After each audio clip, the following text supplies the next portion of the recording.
Hello! Welcome back, everyone, to the Linguasphere Academy Podcast. I'm Alex. And I'm Sam, right here with you. So glad you're with us again. You know, Sam, I had the most frustrating experience yesterday. I was talking to someone in Spanish, which I've studied for years, and I completely forgot the word for fork. A fork? That's such a simple word. I know. I was sitting there trying to say, "Can I have a fork?" and my brain just nothing. Completely blank. The word was gone. I ended up making this weird hand gesture like I was stabbing the air. Oh no. Did they eventually understand? Eventually, yes, but for a moment, I felt like I had never studied Spanish at all. All those years, all those hours, and I couldn't say fork. I think every language learner knows that feeling. You know the word, you've used it before, but in that moment, when you need it, it just disappears. Today, our topic is why you forget English words when speaking. This is one of the most common frustrations we hear from learners. You understand the word when you hear it, you can read it, you know it, but when you try to speak, it's like your brain locks the door. We're going to explain why this happens, because there are real reasons, and it's not because you're bad at English, and we're going to give you practical ways to fix it. By the end of this episode, you'll understand what's happening in your brain when words disappear, and you'll have strategies to make them come back. As always, we'll speak clearly and keep it friendly. This is just two friends talking about something we've both experienced. So, get comfortable. Let's start with the most important question. Why does this happen? First, let's understand something about how your brain stores language. You have two different vocabulary systems. One is your receptive vocabulary, words you understand when you hear or read them. This is your listening and reading vocabulary. The other is your productive vocabulary, words you can actually use when you speak or write. This is your speaking and writing vocabulary. The important thing is your receptive vocabulary is always bigger than your productive vocabulary, even in your first language. In your own language, there are words you understand but never use. You know what ubiquitous means, but when's the last time you said it? I don't think I've ever said ubiquitous out loud. So in English, the gap between what I understand and what I can say is even bigger. That's normal? Completely normal. It's not a problem with you, it's how brains work. So when I forgot fork in Spanish, it was because fork was in my receptive vocabulary, but not fully in my productive vocabulary. Yes, you recognized it, you knew it existed, but you hadn't used it enough times for your brain to put it on the easy access shelf. Okay, that makes me feel better. So it's not that I didn't know the word, it's that I hadn't used it enough. Exactly, which brings us to the first reason we forget words. You haven't used the word enough out loud. Reading a word is not the same as saying it. Writing it is not the same as speaking it. Speaking is a physical skill. Your mouth is a muscle. It needs practice. That's so true. I can read fork in Spanish 100 times, but if I've never actually said it in a real conversation, my mouth doesn't know how to make the sound quickly. Right, your brain knows the word, but your mouth doesn't. You have to build that connection by actually saying the word over and over in sentences. Okay, that's reason number one. What's reason number two? Reason number two, you learned the word in isolation. You saw it on a list, you memorized it from a flashcard, but you never connected it to anything real in your life. Oh, I've definitely done that. I used to make vocabulary lists. I'd write the English word, the translation, maybe a definition, and then later, when I needed the word, it was gone. That's because your brain doesn't store words in a list. It stores words in a web. Words are connected to feelings, memories, sounds, images. If you learn a word alone, it doesn't have any connections. So the solution is to connect the word to something real. Yes, when you learn a new word, think about your own life. When was the last time you felt exhausted? Write a sentence about that moment. Now the word has a memory. I love that. So we're not just memorizing words, we're building connections. Exactly. Reason number 3, you're nervous. When you're speaking and you feel pressure, your brain goes into stress mode. It releases chemicals that help you react quickly, but those same chemicals make it harder to think clearly. So when I'm nervous, my brain is literally working against my language skills. Yes, that's why when you're relaxed, words come more easily. When you're stressed, they disappear. Reason number 4, you're trying to translate. A lot of learners think in their first language, then try to translate to English. That extra step takes time and can block words.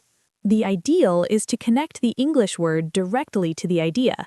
Picture the fork. Connect the English word fork directly to that image. No translation in between. That makes so much sense. Reason number 5? Reason number 5, you don't have a strong sound connection to the word. You recognize it when you see it written, but you haven't trained your ear to hear it clearly. So I need to hear it and say it enough times for the sound to be clear in my brain. Exactly. Reason number 6, you're trying to be perfect. You're so worried about saying it correctly that your brain freezes. So I need to give myself permission to be imperfect. Yes, the more pressure you take off, the easier words come. Okay, so we have 6 reasons. Now let's talk about how to fix them. Step 1, use the word out loud. This is the most important. Say it 5 times. Say it in a sentence. Say it to yourself, to your cat, to your mirror. Your mouth needs to learn the movement. Step 2, Step 2, connect the word to something personal. Write a sentence about your own life. Last week, I was exhausted. Now the word has a story. Step 3, Step 3, use the word within 24 hours. If you learn a new word and don't use it that day, it's likely to fade away. so use it or lose it. Exactly. Step 4, learn words in phrases, not alone. Don't learn achieve, learn achieve a goal. Your brain stores phrases as chunks. Step 5, Step 5, shadow. Listen to a native speaker and repeat what they say at the same time. It trains your mouth and your ear. Step 6, Step 6, don't translate. Connect the English word directly to the idea. Picture the object, no translation in between. Step 7, Step 7, lower the pressure. When you're speaking, don't focus on being perfect. Focus on communicating. If you forget a word, describe it. that's a good trick. Instead of freezing, I can just describe the thing. Yes. Step 8, accept that forgetting is normal. Every language learner forgets words. It's not a sign of failure. Step 9, Step 9, review regularly. Your brain forgets things on purpose. Look back at your vocabulary journal every few days. Step 10, Step 10, practice speaking with patient people. Find a language partner who will let you make mistakes without judgment. that's 10 steps. They're all doable. They are, and you don't have to do them all at once. Pick 1 or 2 to focus on. Let's talk about what happens in your brain. Think of your vocabulary like a library. The words you use often are on the front table, easy to grab. The words you don't use are in the back, in storage. So, when I'm speaking, I need to grab the word quickly. If it's not on the front table, I might not find it. Exactly. The goal is to move words from storage to the front table, and the only way to do that is to use them. So, every time I use a word, I'm moving it closer to the front. Yes, that's the difference between passive vocabulary and active vocabulary. Passive is all the books in the library. Active is the books on the front table. Exactly, and your passive vocabulary will always be bigger. That's normal. The goal is to move the words you want to use from passive to active. So, if I want to speak a word, I have to speak it. Listening alone won't make it active. Right. You can listen to a word 100 times and it will be in your passive vocabulary. But to make it active, you have to say it. That's why I can understand so much more than I can say. Yes, and that's normal for every language learner. Let's talk about the stress factor again. When I'm nervous, my brain thinks it's in danger. Yes, it treats the conversation like a tiger, so the solution is to lower the stakes. Remind yourself, this is just a conversation. It's okay to make mistakes. And the more I speak, the less nervous I'll become. Yes, practice builds confidence. Confidence lowers stress. Lower stress makes words come easier. Let's practice a conversation about forgetting words. I'll be the frustrated learner and you be the friend. Okay. Alex, I'm so frustrated.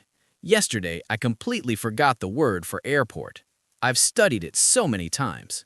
I know that feeling, but here's the thing. You knew the word. Your brain just couldn't find it in that moment. But why? I've seen it so many times. Have you said it out loud?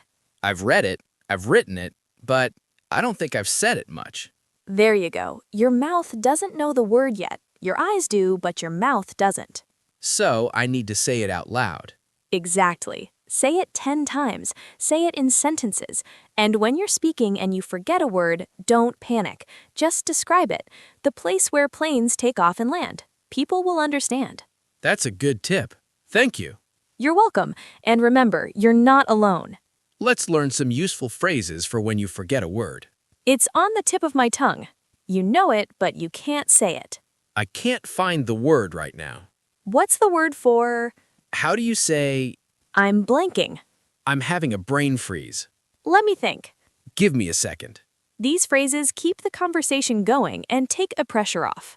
Now, here's your challenge for this week. Pick 5 words you often forget. Say them out loud every day. Say them in sentences. Write them down. Give them a story. Connect them to something personal. At the end of the week, see if they come more easily. Then come back and tell us in the comments, what words did you practice? Did it help? We read every comment. We love hearing about your progress. Remember, forgetting words is not a sign of failure. It's a sign that your brain needs practice. You know more than you think. You just need to bring those words from the back of the library to the front table. Thank you for spending this time with us. We'll be back next week with another topic. Until then, keep speaking, keep practicing, and don't be afraid to forget. And hey, before you go, if this episode helped you, please hit that subscribe button. It's free, and it means we can keep making these helpful conversations. Yes, please. And leave us a comment. Tell us about a time you forgot a word. What did you do? We read every comment. Your stories help other learners. Subscribe, comment, share. Thanks again, everyone. Now go practice saying those words out loud. Bye.